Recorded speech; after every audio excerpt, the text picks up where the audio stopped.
Okay. Well, it's my great privilege today, everybody, with AA's Missing Step, to introduce a Renaissance man. That's all I can say. Scott Perry he's toured professionally as a musician. He's owned a guitar studio. I think he's taught high school. Is that right? Hmm. High school, and innumerable other things that would qualify him as a Renaissance man, including his latest ventures of probably a few years. Um, and we're going to get into all that, but please welcome Scott Perry. It's my great pleasure to be with you, Scott. Thank you so much for the invitation. Absolutely, absolutely. Um, so, so I want to talk about passion um, and what that has yielded in your life. How one passion maybe moved to another and morphed into something else and became whatever it is now.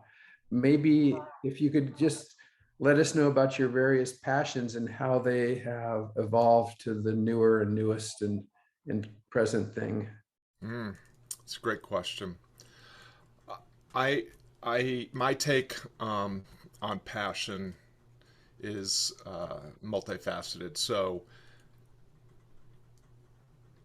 I think my first book subtitle is artists or creatives are driven by passion, artists are driven by purpose.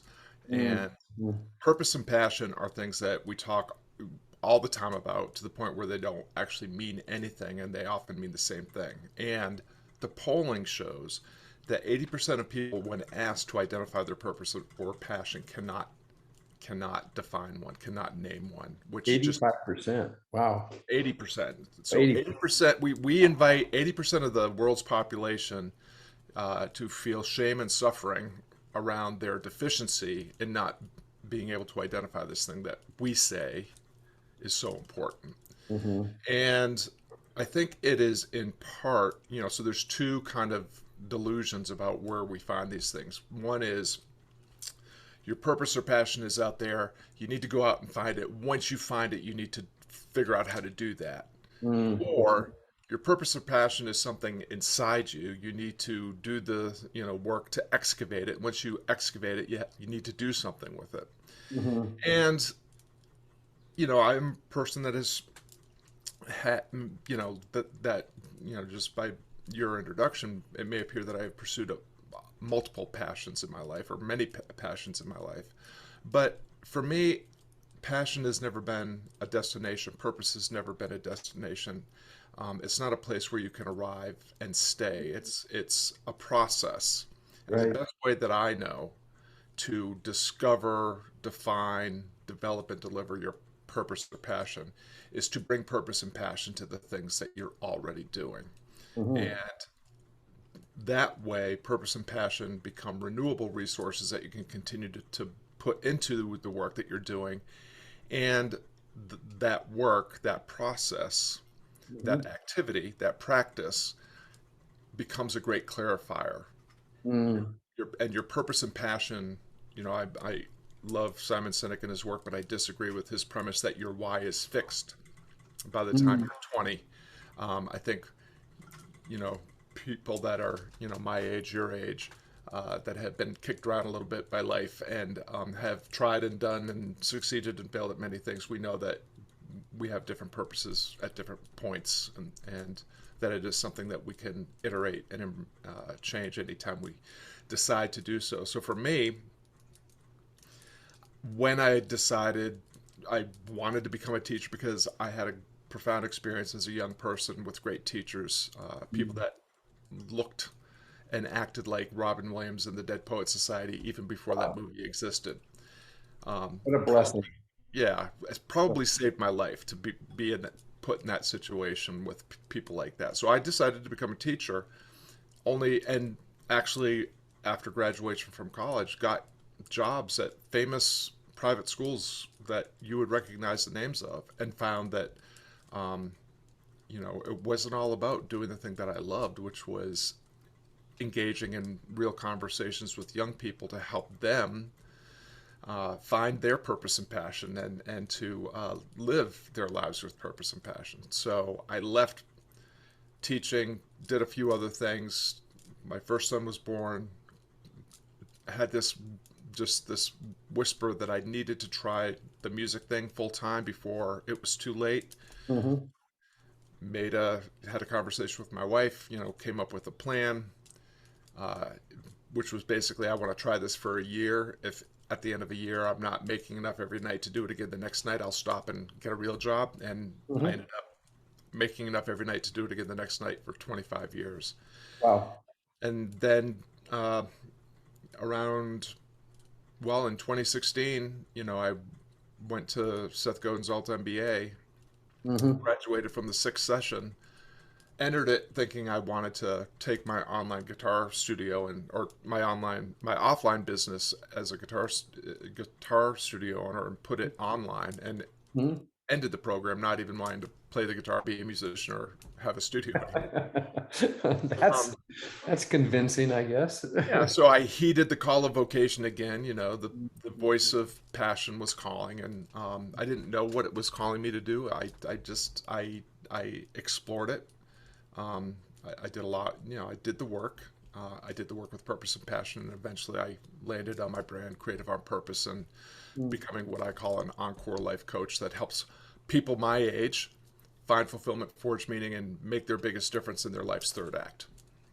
I don't know if you're familiar with the work of Richard Rohr at all. Yeah, very much so. Yeah, he had, I don't remember exactly which book, but he talks a lot about the actually the three stages of life. And the first being where you acquire the knowledge, where you're just kind of like more like a sponge. And then the second is the achievement. You build your empire and achieve, which also fits in with Joseph Campbell's idea about how stories move through time and space.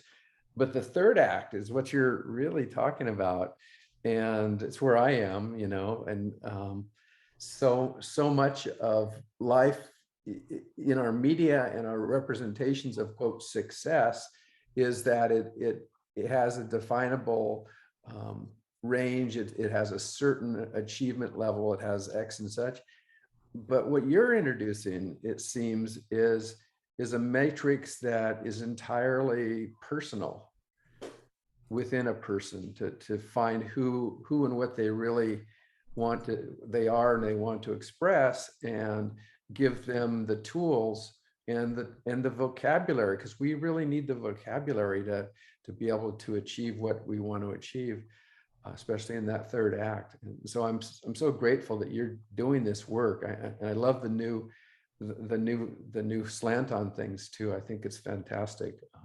So Well, I appreciate all that. Father Richard Rohr's work has been very influential, inspiring to me. The book is Falling Upward. following Um, up third, okay, right. there's uh, just to list a few other titles that might be of interest to people. There's several books by James Hollis, who's a Jungian analyst, former liberal arts teacher, um, that talks about the second half of life. Mm. And David Brooks's Second Mountain is also a really great book on this topic. And yes, I love the three act. I love threes, so the three acts of life really resonates.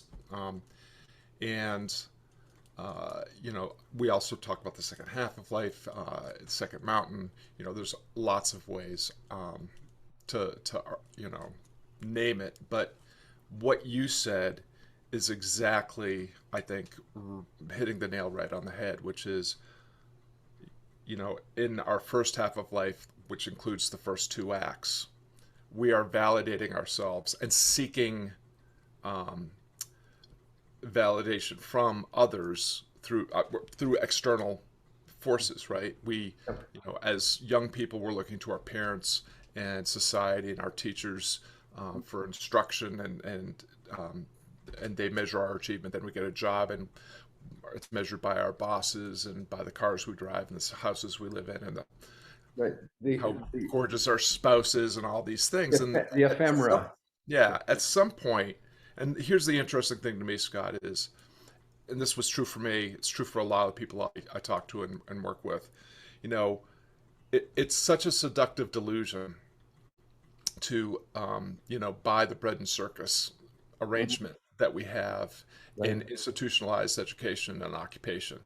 If you do Mhm. what you're told and you keep your head down and you know where you stand and what you're supposed to do and you stay there and do it, we'll give you money, Mhm. a couple weeks off, um, and we'll provide you with lots of distractions.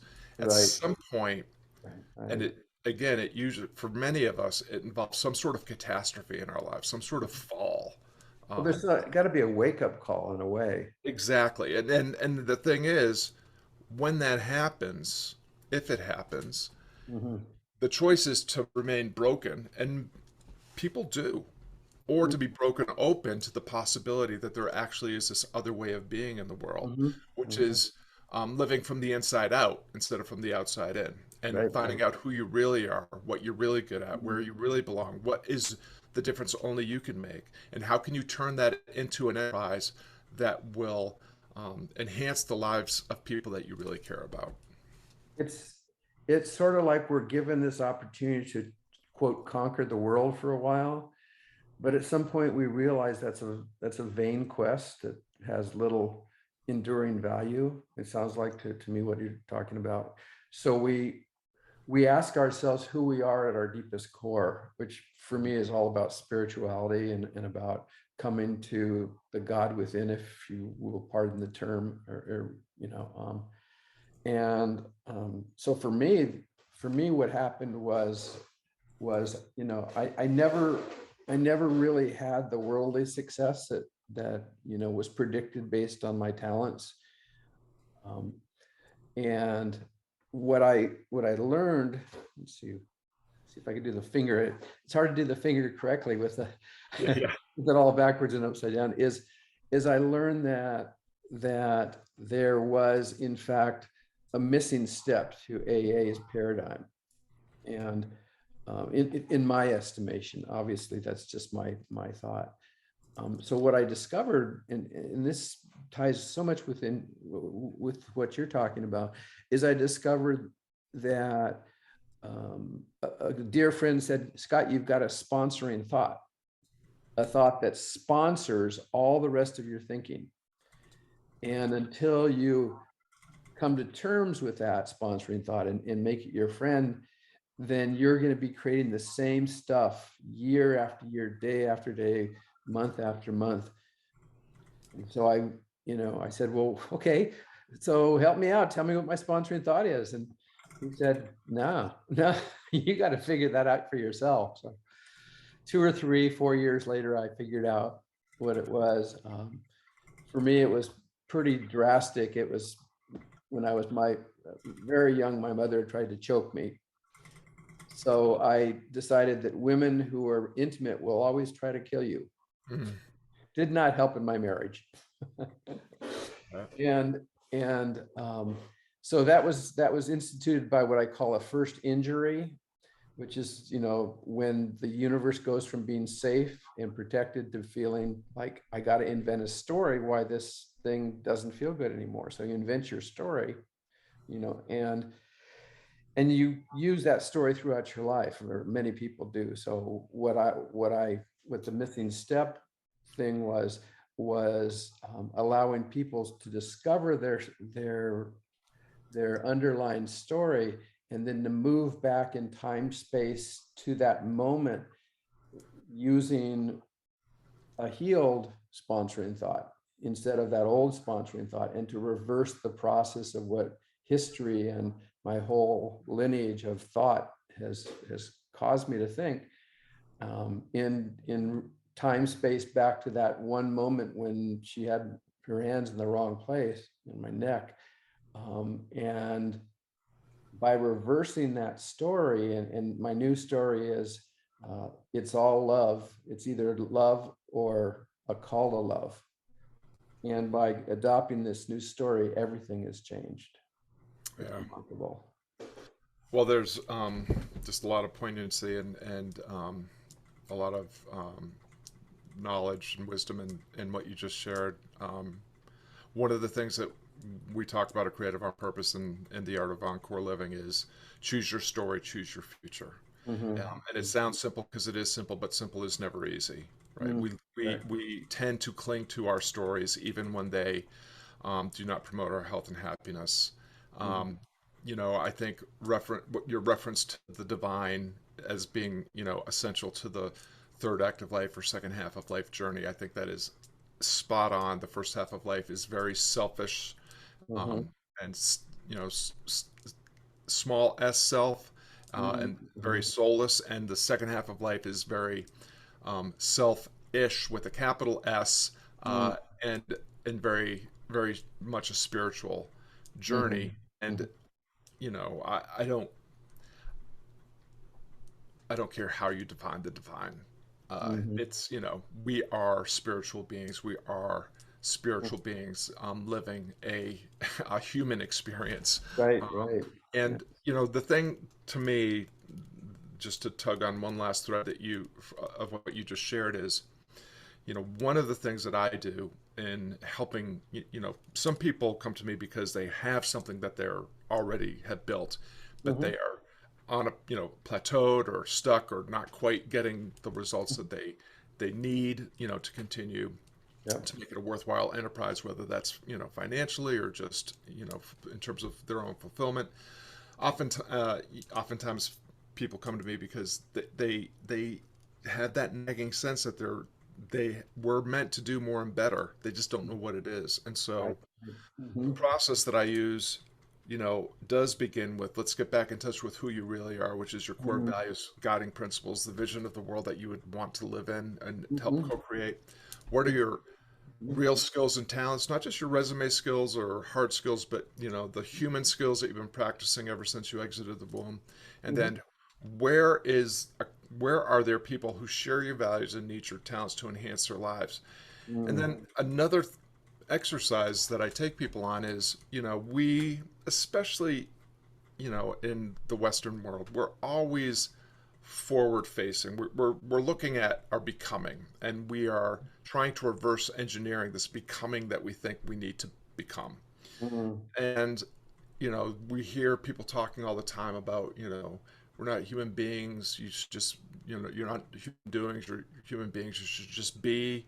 And of course, the here and now is the only place where we have any chance Mm-hmm. to influence the stories that we tell ourselves and the choices that we have, and frame them in a way that helps us make the best decision we can to step into the possibility we imagine. But the thing that I almost never hear someone doing is, there's the becoming that's happening, there's the being that you're doing, but there's also the ben.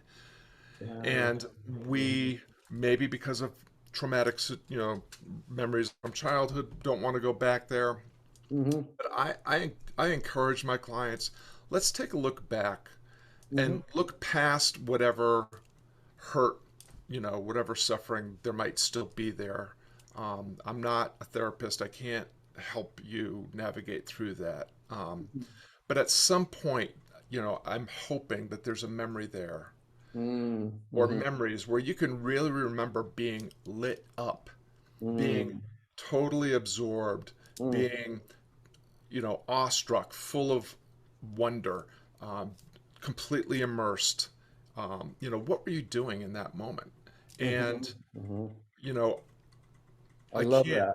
can't think of a single instance where we didn't somehow figure out Mm-hmm. that the work that you should be doing now is very much tied to the work that to the things that you love to do as a child before institutionalized education got a hold of you, before Mm-hmm. the expectations of society and your parents, changed your course. And I think that's, I think in many ways our becoming is just a return to we've been.